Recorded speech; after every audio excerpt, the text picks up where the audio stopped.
안녕하십니까. 경기도 하남시에 위치한 미사목민교회 이정목 목사입니다. 저는 오늘 원치 않은 상황을 만났을 때라는 제목으로 하나님의 말씀을 나누기를 원합니다. 왕의 조서와 명령이 반포됨에 처녀들이 도성 수산에 많이 모여 헤게의 수하에 나아갈 때에 에스더도 왕궁으로 이끌려가서 궁녀를 주관하는 헤게의 수하에 속하니 헤게가 이 처녀를 좋게 보고 은혜를 베풀어. 저는 지난 4월 다발성 골수종이라는 혈액암 진단을 받았습니다. 현대 의학으로는 치료가 불가능한 암이라고 했습니다. 현재로서 최고의 치료책은 항암 치료인데 항암 치료를 받아도 다시 재발한다고 했습니다. 재발하면 어떻게 하냐고 여쭤보았더니 다시 항암 치료를 해야 한다고 했습니다. 그런데 또 재발한다고 했습니다. 또 재발하면 어떻게 되느냐고 여쭤봤더니 골수 이식 수술을 해야 한다고 했습니다. 그러면 골수 이식 수술을 하면 괜찮아지냐고 여쭈었더니 아니요, 또 재발합니다 라고 말씀하셨습니다.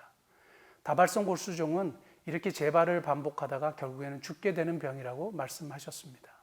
이 이야기를 듣고 제가 나오면서 제가 하나님께 이렇게 기도했습니다.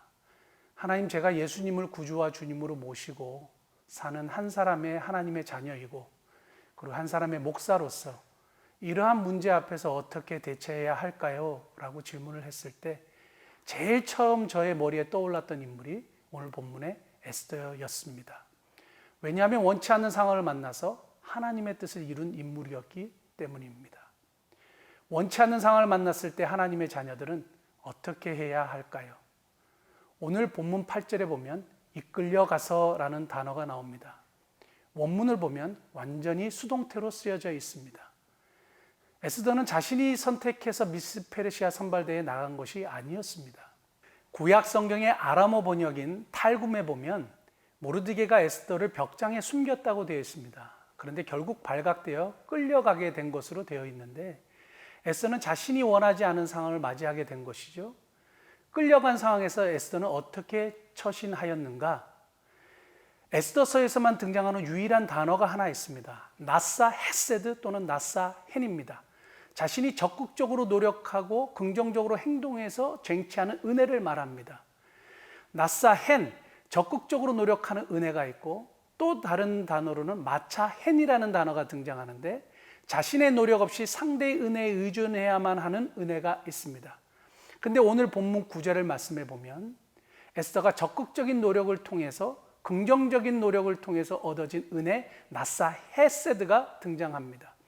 수동적이고 원치 않은 상황에 이끌려갔지만 우울에 빠지지 않고 긍정적으로 적극적으로 최선의 노력을 다하여 하나님의 은혜를 이끌어낸 에스더의 삶이 우리에게 큰 교훈을 주고 있습니다. 어쩔 수 없이 수동적인 상황에서 빠져나올 수 없지만 그 상황에서 일어나는 일들에 대해서는 내가 선택할 수 있다는 겁니다. 15절에 모든 보는 자에게 사랑을 받다라는 것도 가만히 있어서 사랑을 받은 것이 아니라 능동적이고 긍정적으로 행동해서 그들의 사랑을 이끌어낸 나사 헨입니다. 에스더는 수동적인 상황 속에서 적극적인 노력을 하기로 선택하였습니다. 하나님의 은혜를 쟁취하기 위하여 열심히 기도하고 적극적이고 긍정적으로 저도 사역에 임하기를 다짐하고 있습니다.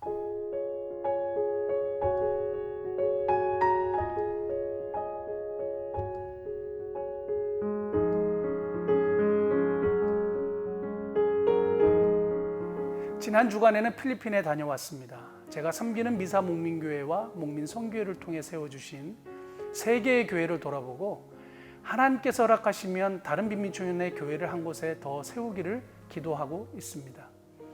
힌두교와 불교도의 땅인 네팔에도 교회를 한 군데 세우고 있습니다. 아프리카 가나와 나이지리아에도 교회 세우는 일을 시작하고 있습니다. 한 달에 2번은 소망의 집이라는 장애인 단체에 가서 봉사하고 있습니다. 더 열심히 적극적으로 감사하면서 생활하고 있습니다.